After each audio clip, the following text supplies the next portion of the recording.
Meus amigos, e a Selic caiu para 14%, né? Então a gente teve mais um corte na Selic e agora ela se encontra no patamar de 14%. E nesse vídeo a gente vai tratar justamente sobre isso, né? É o momento da gente tirar o nosso dinheiro da renda fixa, começar a aplicar em renda variável. O que o mercado está fazendo? Como é que a gente faz essa conta? Porque o meu objetivo aqui, né? O meu objetivo com vocês que me assistem é mostrar o caminho para que a gente possa definir se faz ou não sentido a gente tirar nosso dinheiro de caixa e começar a aplicar. Lembrando que isso aqui não é uma recomendação de investimento, é um método que eu uso, né? É uma matemática pura que a gente vai fazer aqui, mas eu tenho certeza que até o final do vídeo vai mudar um pouquinho a tua forma de ver como isso funciona. Então vamos aqui rapidamente, né, pro relatório do Boletim Focus, que é o relatório que a gente consegue aí do BC, do Banco Central. Então o patamar da Selic aqui está em 14% ao ano, né? A estimativa para 2026, né, até o final desse ano, tá quase acabando aí, é em 13,75 e a gente vê que nos próximos anos é para estar caindo cada vez mais. O IPCA também tem a sua queda aí estimada, tá certo? É claro que o papel aceita tudo, nós sabemos disso. Isso aqui são estimativas de mercado e tudo pode acontecer, principalmente porque é um ano de eleição. E isso vai muito de encontro a uma pergunta, né, que é um questionamento que eu deixei no começo do vídeo, que é o que o pessoal, né, o que o mercado está fazendo com o seu dinheiro? Agora que a Selic está sendo cortada, o pessoal já começou a tirar o dinheiro da renda fixa e colocar na renda variável? O que está acontecendo para a gente entender essa dinâmica? Então, para vocês entenderem, trouxe algumas fontes, inclusive da Ambima, né? Então, são fontes confiáveis aí que dizem que os fundos de renda fixa, eles captaram aí mais de 180 bilhões no primeiro semestre de 26, ou seja,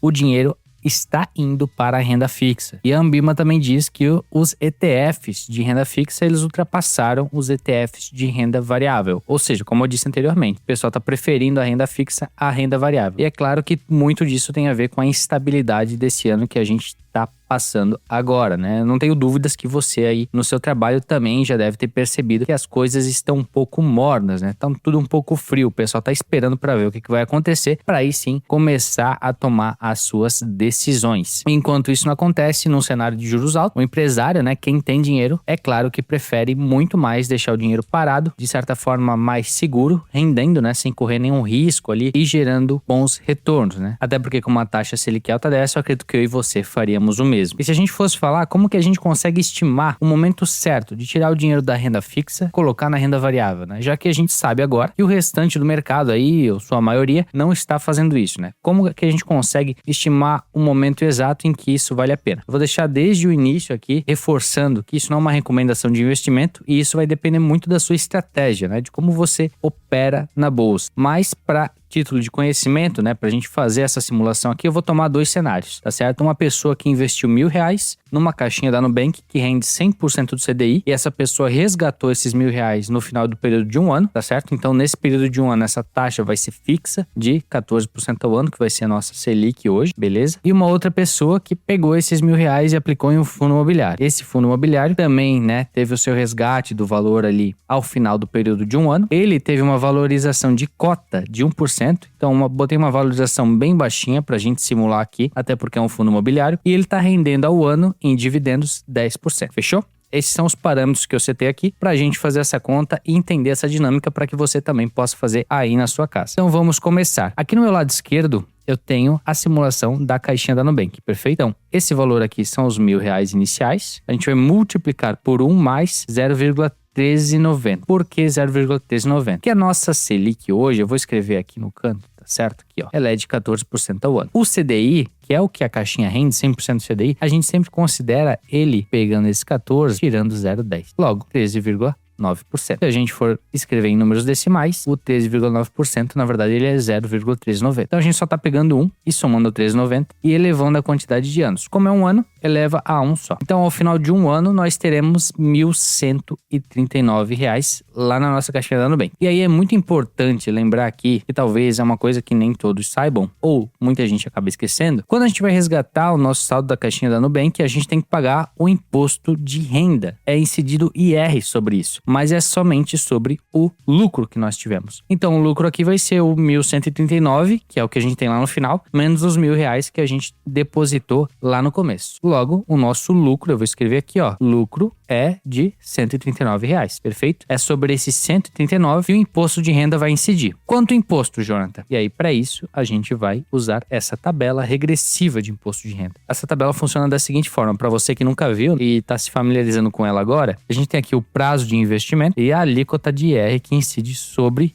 o lucro. Como o nosso prazo é de 1 ano, 365 dias, ela vai cair aqui, ó, de 361 a 720, 17,5%. Combinado? Então, como que a gente faz essa continha aqui? Nós vamos pegar os 139 e multiplicar pelos 17,5, que é o que eu vou tirar do lucro depois, né? Eu vou fazer assim, ó, 0,175. Perfeito? E isso vai me dar 24,33 aproximadamente aí. Você pode fazer aí na sua calculadora também. Isso aqui é o que a gente vai pagar de imposto, ou seja, não é o nosso lucro. O nosso lucro, portanto, vai ser... O nosso lucro líquido, ele vai ser os 139 menos 24,33. A gente resgatou depois de 1 ano. Para a gente saber o que sobrou líquido na nossa conta, né, no final de tudo isso, o nosso ganho líquido total, a gente só pega os 1.139 aqui e reduz, eu vou botar um sinalzinho de menos aqui, ó, desses 24,33. Isso vai dar pra gente 1.114,67. Ou seja, o montante total da parte da caixinha da Nubank que a gente já tem aqui nessa simulação, que é pegando os R$ 1.000, né, deixando render 1 ano, a 14% a Selic, né,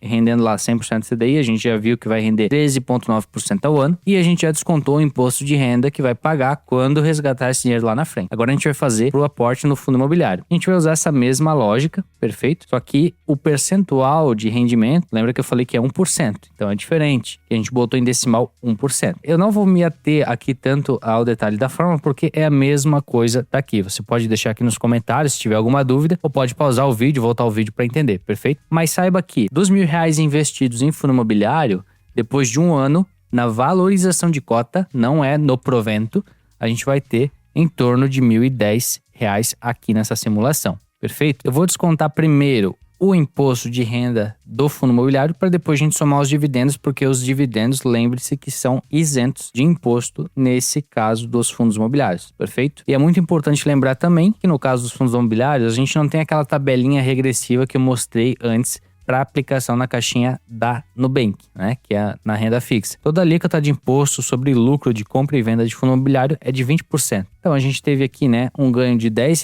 né, porque é 1.010 menos 1.000, então R$ 10 menos os 20%, ou seja, R$ 2. Perfeito? Então a gente vai deixar R$ 2 de imposto, a gente ganhou R$ 10 e o nosso dividendo, né, o nosso provento recebido ali ao longo desse 1 ano, eu falei que ele estava em 10%. Então, se a gente pegar 10% de 1.000, eu posso pegar 1.000 vezes 0,10, né? Que ele é igual a R$ 100, perfeito? Então, agora é só uma continha de mais e menos, né? A gente vai pegar o 1.000, podemos acrescentar os R$ 100 dos proventos que entra limpo na nossa conta, mais os R$ 10 da valorização de cota e desconta os R$ 2 de imposto. Então, no final, nós temos um montante total de R$ 1.108. Logo, olhando esse resultado aqui, é só a gente fazer uma comparação, né? Algo bem lógico, na verdade. A gente pode ver que a caixinha da Nubank, olhando o aporte de 1 ano, faz mais sentido. A gente vai estar ganhando um pouquinho mais. E é claro que eu simulei aqui só com R$ 1.000, mas se você aplicar 5, 10 mil reais, essa distância, né? Esse valor aqui da rentabilidade na caixinha da Nubank versus do fundo imobiliário vai ser muito mais alto. E é muito importante lembrar, né, gente? Isso aqui é uma simulação, é claro que você pode fazer aí da sua casa também, mas a gente tem muito mais variáveis acontecendo no meio disso tudo, né? Quando a gente fala que a Selic vai cair, essa rentabilidade da caixinha da Nubank possivelmente não vai ser a mesma, ela vai cair durante esse 1 ano, até porque a cada vez que a Selic é ajustada, a rentabilidade no próximo dia já muda. Perfeito? E, consequentemente, a cota do fundo imobiliário ela pode subir muito mais do que 1%. Porque o mercado começa a tirar dinheiro da renda fixa em um dado momento e começa a aplicar na renda variável. Mas a sua conta, ela nunca vai fugir muito disso aqui. É basicamente um custo de oportunidade. O que a gente usa até aqui no canal, que é uma ferramenta que eu já mostrei em outros vídeos, é a planilha de preço-teto de algumas empresas que eu acompanho até pessoalmente e trouxe para o canal. Então aqui já tem algumas contas que consideram o risco ali pela tabela de Lamodaran, né? Então, o risco Brasil, o risco político do país, etc. Não vou entrar nesse nível de detalhe, mas aí eu já tenho uma conta mais ou menos estabelecida de quanto que aquilo tá rendendo, né? Qual que é o prêmio de risco para mim estar aportando naquela empresa, ao invés de deixar o meu dinheiro rendendo lá na caixinha da Nubank. Tá bom, pro vídeo de hoje é isso, a gente deu uma geral aqui. Eu espero ter conseguido passar para vocês esse conhecimento de como você pode aí realmente estar fazendo um custo de oportunidade, entendendo o que faz mais sentido para você naquele determinado momento. Lembrando mais uma vez que isso não é uma recomendação de investimento, que você deve investir na caixinha da Nubank ou um fundo imobiliário. Isso tem que ser avaliado e também considerar as suas premissas sobre aquele ativo. Não se esqueça de deixar o like, compartilhar esse vídeo. Ativa o sininho para receber notificações sempre que sair um vídeo novo. Qualquer dúvida, por favor, deixe nos comentários. Muito obrigado pela sua atenção e até a próxima.